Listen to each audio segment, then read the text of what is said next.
When World War II ended in 1945, 6 million European Jews were dead, killed in the Holocaust. When World War II began in September of 1939, there were approximately 1.6 million Jewish children living in the territories that the German armies or their allies would occupy. By war's end, over 1 million of them, and perhaps as many as 1.5 million, were dead, targeted victims of the Nazis' calculated program of genocide. All Jews were targeted for death, but the mortality rate for children was especially high.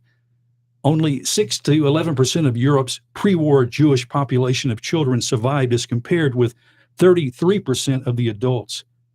The young generally were considered useful, actually not useful, for forced labor, and the Nazis often carried out what they called children's actions to reduce the number of useless eaters in the ghettos. In the death camps, children and the elderly, pregnant women routinely were sent to the gas chambers immediately after arrival. Sobering words to open up this edition of Mid-South Viewpoint. Hi, I'm Byron Tyler. Today we want to remember the children of the Holocaust and talk about a special memorial that's being designed and set up right here in the Mid-South area with our guest as we welcome Denise Turner, who has been on the program before. It's been several years when we first talked about this project where 1.5 million pennies, Denise, were being collected to represent every life of the child in the Holocaust. Correct. Yes, we collected 1.5 million pennies over 4 years, I think. We started in 2009 helping Horn Lake Middle School, where the project actually began. And in 2012, finished collecting those pennies and wanted to do something with them, not just have a finished collection of pennies, but yet make a difference and show people that these pennies represented something. They represent lives. They represent lives. You know, and I told you on the phone when you called me the other day, and I couldn't help for tears to start coming because it's really, I mean, it's such an if you have a heart, you're gonna be moved by this. But as I told you, I had the privilege of going to Israel twice last year with Bot Radio Network. Another trip is being planned for October of this year, 2019, and more details will be coming forth on the air here. But the Bot family sent me on 2 different trips, and the first time we went to the Children's Holocaust Museum in Jerusalem. And it's Yad Vashem, I believe it's called. I think I'm saying that properly. My Hebrew is not the best. But the memorial is hollowed out of an underground cavern. It's a tribute to the approximately 1.5 million Jewish children who were murdered during the Holocaust. And what's so moving is that the names of murdered children, their ages and countries of origin can be heard in the background. So when you go through the museum, you're hearing a soft, friendly voice just name the name of the child and tell you their age and what area of the Europe they were from. And what's interesting too, in comparison to the other part of the Yad Vashem, which is kind of the adult or the bigger part of the museum, because there's 2 separate museums, one for the children and one for, I guess, the main part of the Holocaust memorial. And it's very simply done, but it has a powerful thought because you think about children, And so that's what has moved your homeschool organization to get involved with this, Denise. And you've got your son, Zane is here. Zane, I know you're not feeling the best today, but I'm so glad you were able to come. You were the former president of the Generation SC and were very much involved in this project. And we also have with us, we have Brandon Doherty, who is the current president of the Generation SC, to talk about this project. So where were you when you first heard about the Holocaust and the atrocities that came upon these children? When I first heard of it, I must have been much younger. But when I first got involved with this project, I believe I was in the 6th grade. Generation SC was a very, very new concept, and we wanted to commit to something bigger than what we were. We were a very small group, and we didn't want to do something that everyone else was doing. And we actually had the pleasure and honor of of a Holocaust survivor, Mr. Jack Cohen, that came and spoke to us. And after we heard him speak, we were very much fired up for the program. We wanted to find a way to honor those who survived, and it kept on going from there. And so I guess originally when you got news of this particular project, were all the 1.5 million pennies that were being collected, had they been collected yet? No, they had not. Yes. Okay. Yeah. So there was a need, I guess, Brandon, to collect more pennies. Yes, sir. We collected them until 2012, I believe, is when we finished collecting the 1.5 million pennies. I mean, that's a whole lot of pennies. I mean, just how many? I mean, approximately $15,000. 15. Okay. and I guess, and how much space does that many pennies take up? It takes up a lot of space. It's a lot of space. Your back hurts after a while. What's that, Zane? Your back hurts after a while from lifting. So we're talking more than a wheelbarrow full. Mm-hmm. Yes. We had several bank trucks that I remember, moving the pennies, the bricks of pennies, and it's just crazy how much there were. And the idea for having this amount to represent, but also was a particular memorial was built. One of the previous times on this program, we had the actual designer, the guy who is the artist, and he was in our studio. I've got him right here. His name is Rick Weinke. What is that right? That's correct. Yeah, Rick was here, and Rick, although he's not Jewish, is a Canadian sculptor, and has been drawn to Israel in his personal search for God. And I think he actually moved to Israel, didn't he, Denise? That's correct. Yes. Yeah, and so that was, and he brought a scale model of this memorial, which is so moving. Brandon, would you describe what this particular piece looks like that Rick created? Well, the piece itself is it's a child reaching out of an oven for a butterfly. It's sculpted out of copper, right? Yeah. Are any of the pennies now? Well, the pennies, were they melted down to be part? No, that you can't do that. I guess that's, right. That's not something. I want to make sure that's clear. Mm-hmm. This is all a legal project, right. But copper was used to make the memorial casting, I guess you call it. And as you mentioned, there is, and all this is on the website too. You can go to the website and see for yourself. It is the unknownchild.org, unknownchild.org website, and you can actually see a replica or a picture of the actual memorial or the monument that was built. And so Rick did an incredible job of a child kind of snuggled up against the door of an oven that they would use as a crematory. And on the other side, his hands reaching, through the other side. It was based on a poem that one of the Holocaust children had written that was found, called "The Last Butterfly I Ever Saw." And on the other side, he's touching the land of Israel. So it's very moving to see that piece. There's one that Rick did in Auschwitz, and there's also one in Israel.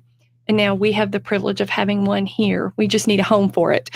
and that's what's being taken. And so much has happened, Denise, since you and I last talked.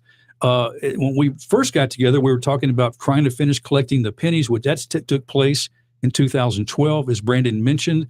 And then there's been a need to find a place to erect this memorial, some property. And I think now that's been located. Is that right, Zane? Correct. Yes, sir. Yes, sir. The property is Circle G Ranch, which actually has significance in and of itself because that belonged to Elvis, who had a lot of Jewish ties himself. I understand his mother had Jewish heritage, I believe. Correct. Yes, sir. Yes, sir. So it's very unique how God's pulling this all together in ways we would never expect.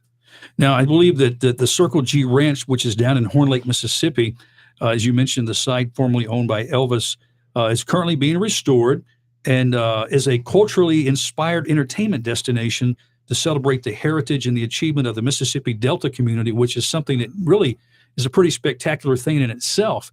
But the one who owns this property, Denise, I mean, he has a heart for what you're doing and wants to designate a portion of this land to be for the memorial. That's correct. Yeah. Yeah. So that's pretty neat. So where are we right now, Brandon, in trying to get this thing off the ground?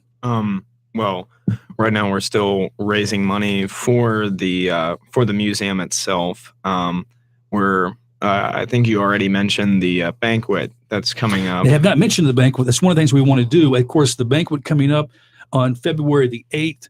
It's called Have a Heart for the Holocaust Banquet. And February 8th, tickets are $15. We'll give details on how you can get tickets.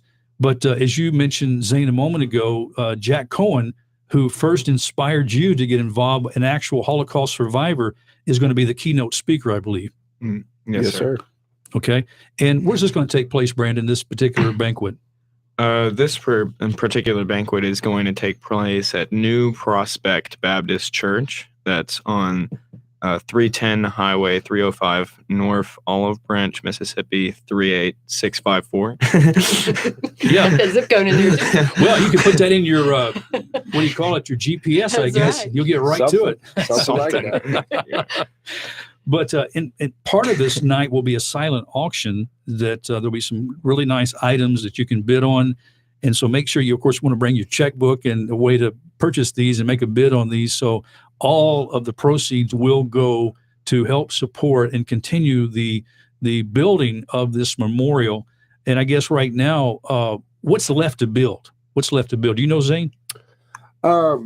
The last meeting I went to, I've had the pleasure of going to a few of these events. They were still in process of getting everything set. They've got a pretty sizable and detailed budget written out. So I'm not familiar if any groundbreaking has taken place yet. No ground has been broken yet. Is there a date for that? Do you know, Denise, when that might take place? I mean, I know you're right now at the mercy.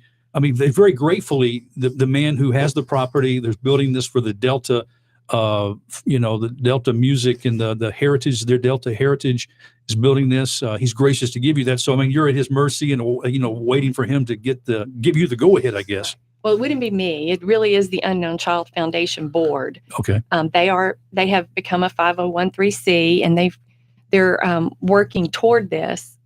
We just have a passion to join them. We've been involved since the beginning, and our students are learning so much from this. Yes. Because they,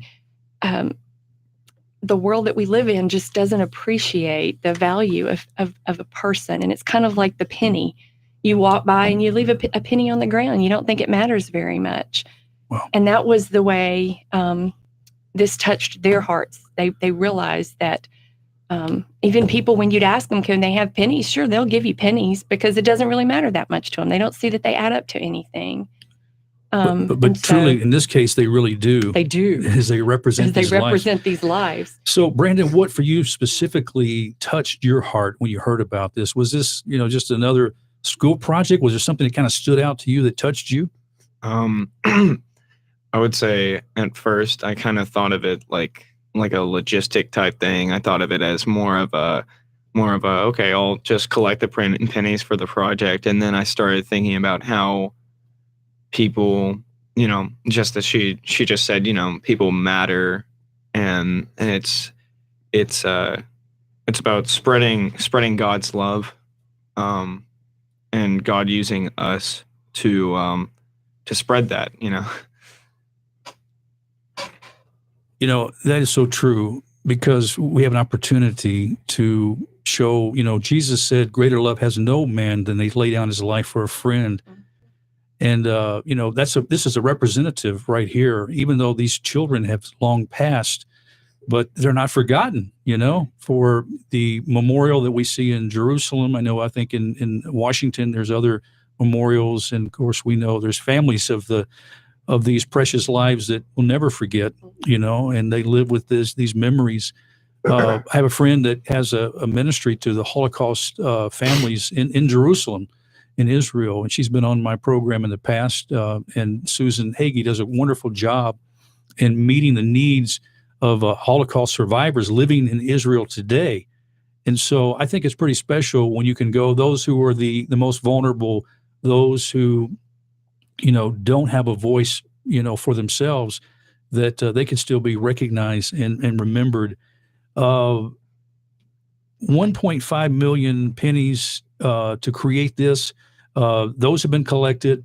Now we know where the property is going to be for the erection of the memorial. In this process, I don't know. Of course, you guys have been a homeschool group, and I know y'all are pretty well connected. But did you ever have anybody maybe ridicule you, peers, or maybe question your intentions of something that happened so long ago? Any one of you guys, you, Brandon? Yeah, I've gotten that question a lot. Why would you focus on something that happened 70 years ago when you can focus on something that you can do now? And that's something that I was kind of thinking about for a while. Like, why would I want to do that? And then I realized that it is something that we're doing right now. It's still God. It's still God's love that we're trying to spread. And people, history is going to repeat itself if you don't understand it and you don't see that it happened. Yeah, that's really a good word. How about for you, Zane? Yeah, to add on to that, I guess, just we watch as generations unfold. For people closer to my age, I'm not that much older than Brandon, but seems in my generation, everyone's focusing on the here and now. What can I do to, frankly, just make my life better?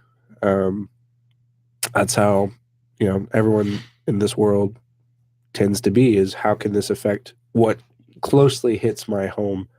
And I think with the unknown child, it's certainly a change of pace and takes people aback because, if anything through history, it wasn't just the Holocaust, even though that's what we're focusing on.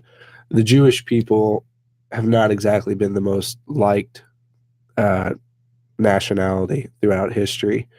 And just to take a moment to focus on someone else rather than ourselves makes people question for a moment. Actually, it's surprising to see how someone will take a pause when you tell them about this project. If we were to bring up other needs in society today, everyone's got a quick word to say, got their own opinion on it. But when you bring up this, it's a little bit more humbling. It's a little bit more, though I have my needs and my desires, I was never intentionally hunted down and killed just because of who I am. So I think though there may be some questions as to why, it's a little bit more humbling and a little bit more stoic, if you will. Yes. Just, do we really have it this bad? Yes. And most people can say no to that. I totally understand and agree with that. And I also wonder if this is something that we can actually wrap our hearts around and come together and take care of something that was so enormous. 1.6 million children, not to mention the total number of 6 million Jews that were annihilated. But if we can wrap ourselves in this and, as you mentioned, humble ourselves to be involved with something like this, I mean, then we should be able to address these other issues too that seem to divide us in racial, ways, which is kind of, what we were looking for. Hitler was looking for the superior race, and so we know there's one race. It's the human race. That's right. God created it all, began in the Garden of Eden. And so I think it's pretty spectacular that students, and oftentimes when big things happen, students are right behind there. You look at Tiananmen Square, you look at places around the world where atrocities have happened against people groups. And usually you can see some young people there somewhere that are leading the way to make a difference in these. That's pretty spectacular, pretty motivating for us adults too, would you say? Yes, absolutely. Absolutely. Part of their mission statement is to love, learn, and lead. And they have been a small group, but doing a big thing. And I'm constantly trying to point them to, faith is not doing something that you can do. It's acting on what God says. Yes. And we know we can't do this. This is just, we're a little group of David's little 5 smooth stones, but we're looking for God to do a big thing in this, and praying that people will come alongside and want to be a part of it. I mean, to me, it blows my mind that you got these group of, students that are here in the Memphis area, and I guess some probably all over, not just Memphis, but even in Mississippi too, are come together. Of course they are, because you got Hernando Middle School, but they have come together of all places to build a memorial for the Holocaust children in Mississippi, Right. So who would have thought it? But, it's a great stand, a great thing to do. And those watching on YouTube, those listening to our radio program, they can actually go to that website. I believe there's a way, is there not, Brandon, to make a donation to support? This is a nonprofit organization. You can make a donation right online to go to unknownchild.org. Is that right? Yes, sir. Okay. Absolutely. Yeah. And another way to do that. And of course, the banquet that's coming up, now's the time to get tickets. Do you get tickets online too for this? How do you get tickets for this, Zing? Well, that, Brandon probably be ready to tell you on that. Okay, one. Brandon, sorry, Brandon, he's got that information. You can actually talk to, you can call me, or you can call my mom. She's who you would want to send the $15 to. It's $15 per person, and it mails to Logos First Ministry. That's what you would put the check under, and it's going to. You can mail it to 7305 Blue Plum Cove, Memphis, Tennessee. And I guess I'm going to put the zip code in there too. Yeah, we need 38125. Okay. Yeah. Because give it one more time, the entire address for tickets. All right. That's 7305 Blue Plum Cove, Memphis, Tennessee, 38125. And checks are made out to who? Checks are made out to Logos First Ministry. Logos First Ministry. Again, this is a tax deductible, contribution that you're making. And of course, you'll be able to come not only for the $15, that'll include, I guess there's going to be a meal, a delicious meal will be provided, and then opportunities for you to give beyond that. Of course, 15 just covers the meal really. And then you have opportunities through the silent auction and other ways. Is there other things going to take place? I'll tell you something else. We cannot leave the show today until we pay tribute to 2 special people in memory of this whole project. You want to give us a word on that, Denise? I know this is really, it's a tender moment, but I think we really need to say this before we leave. Yes, we've been very privileged to have relationship with 2 Holocaust survivors, and so that night, Jack Cohen will be our guest speaker. And I just urge people to take this opportunity, because it's not going to be long before we don't have the actual people who were involved in this available to us. And one of the dear people that were involved with Genesee was Mr. Leonid Zaharovich. And we began a relationship with him in 2014. And the kids gave him a small maquette that they raised money for in 2017. And he literally placed his head in his hands and wept and said no one had ever done anything like that before for him.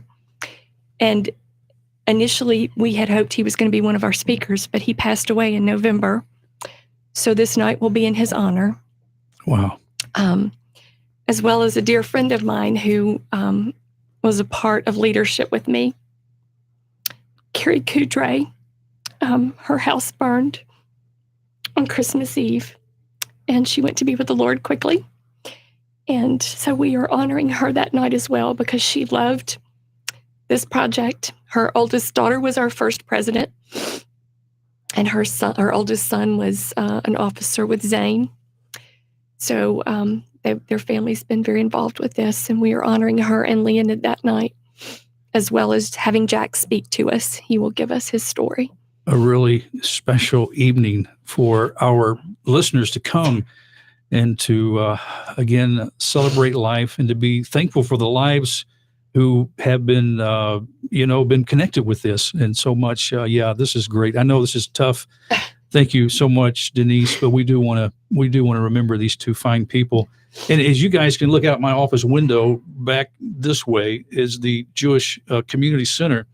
Behind there's some apartments, and there have been, I don't know if there's any living there now, Holocaust survivors living in there. And there was a lady by the name of Nina Katz. Yes. And Nina lived there. She's since passed, and she's been in the studio. She's been on this program in the past. Remarkable lady. Yes, and Nina was incredible. But and when you meet these survivors, they are. I mean, they're just they're very humbled, appreciative, and a lot of them, as you said, Denise, they're not expecting anybody to remember or to do something special for them. And when they do, they're so grateful. Yeah. And so, what's taking place on not just the night of this banquet on February the 8th, that's right. But the ongoing remembrance, it goes a long way. All the work, Zane, that your friends have done and all the labor and the things that you've done for this is going to touch so many lives. And I just can't imagine, when I was in Jerusalem, my tour guide is Israeli, and Ruti is Jiva, is an incredible lady. And I hope she'll watch and listen to this program. But I mentioned to her what you guys have been doing, and it put a smile on her face. Aww. So you're going to be making smiles on a lot of people's faces and moving a lot of hearts, knowing the time that you guys have done to invest in this project. It's not a labor unappreciative, I know, but I know it seems like it at times. But we're so grateful that we're able to get together and talk about the banquet. Again, have a heart for the Holocaust banquet, and you need to get tickets. On Friday, February 8th is the event from 6 to 8. So now's the time to do it. You can send your $15 per person for the tickets. Make checks available to Logos First Ministries. Logos First Ministries. And then the mailing address. Of course, the church is going to be the New Prospect Baptist Church is the location for the banquet on Friday, February 8th from 6 to 8 p.m. And I want to give that mailing address, Brandon, one more time, for our listeners to give those write those checks to. All right. The mailing address is 7305 Blue Plum Cove, Memphis, Tennessee, 38125. Okay. And get those in the mail as soon as you can so they can get a head count and knowing who's going to come. But what a great way to support a great work. Again, I encourage you also to go. I don't know who did your website. It's incredible. The unknownchild.org, unknownchild.org. And Zane, this site is incredible. Information and the way it's laid out. I don't know it's very well done. Yes, sir. I did not lay it out.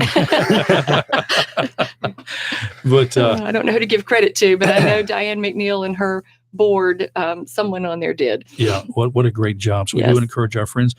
What do you hope people will experience when they come to the memorial? Once this thing is actually, there, Brandon, and I want you guys to say too, Zane, once this is up at the Circle G Ranch, the memorial's in place, what do you hope people will experience when they come to this memorial?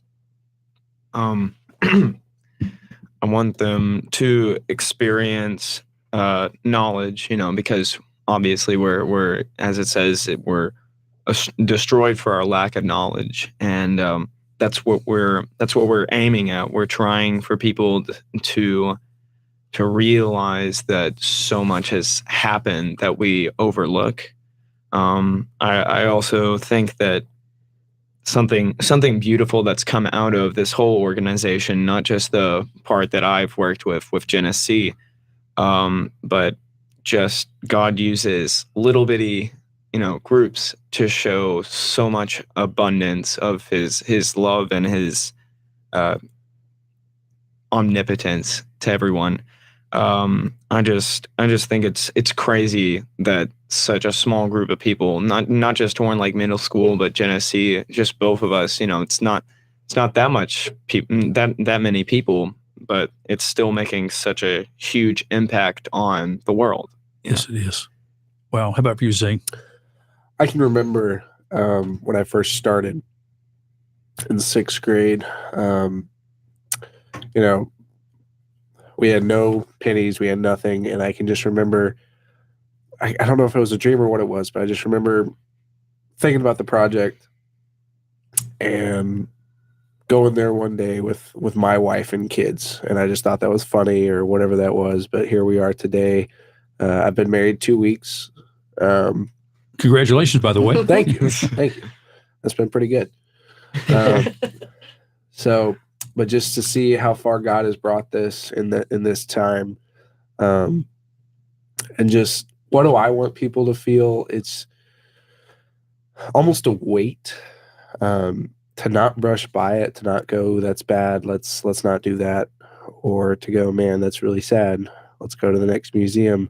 It's just, when you think of weight, like I was sitting here trying to do the math, but I'm not supposed to get a calculator out right now. But like, I personally carried $100 worth of pennies, so whatever, 100, so 100,000 pennies might have been, to that site, and those were heavy, but that's 100,000 lives. That's 100,000, frankly, corpses that would have had to been carried and burned or gassed or whatever the situation might be. And I just don't think people grasp that. I don't think people really account for how many lives 1.5 million is. We hear about millionaires all the time. We always wish for $1 million, but just having gone and seen what has been placed so far, and just to see those pennies on the walls and to just sit there and realize each one of those is a child, there is a heavy weight to that. So if anything, this memorial is, of course, to remember, but also it has a purpose for the future, a purpose to never let something like this happen again, a purpose to educate, because as Brandon mentioned, I believe he was going for Hosea 4:6 there, that people are destroyed for lack of knowledge. Only way you can keep something like this from happening again is to have the people educated on what it is that they're trying to prevent. So finally, for what people want to walk away with, they need to have that realization that, yeah, some things in our nation right now and in the world aren't the best, and they certainly could be better, but we need to be very careful to never let ourselves as people, as the children of God, to let ourselves get to a point where that could ever be a reality again. Wow. Well spoken from both of you. Thank you so much, Zane, Brandon, Denise, for coming back and updating us on this wonderful way to remember these children, 1.5 million that were killed in the Holocaust. And this night, again, friend, please go to the website, get more details, the unknownchild.org. Unknownchild.org is where you want to go. And you can also get information, I'm sure, about the banquet. But get those tickets, come support this, help these students that have worked so hard to finalize this, and pray that this will come together and the property can be all laid out in a way like it's supposed to get the memorial actually, on the ground, so we can go and have special times of reflection with our families. Well, that's all the time we have on this edition of Mid-South Viewpoint. Denise, again, a special thanks to you for calling me up and making this happen. Thank you guys for stopping by. Appreciate what you're doing, all for Christ's kingdom.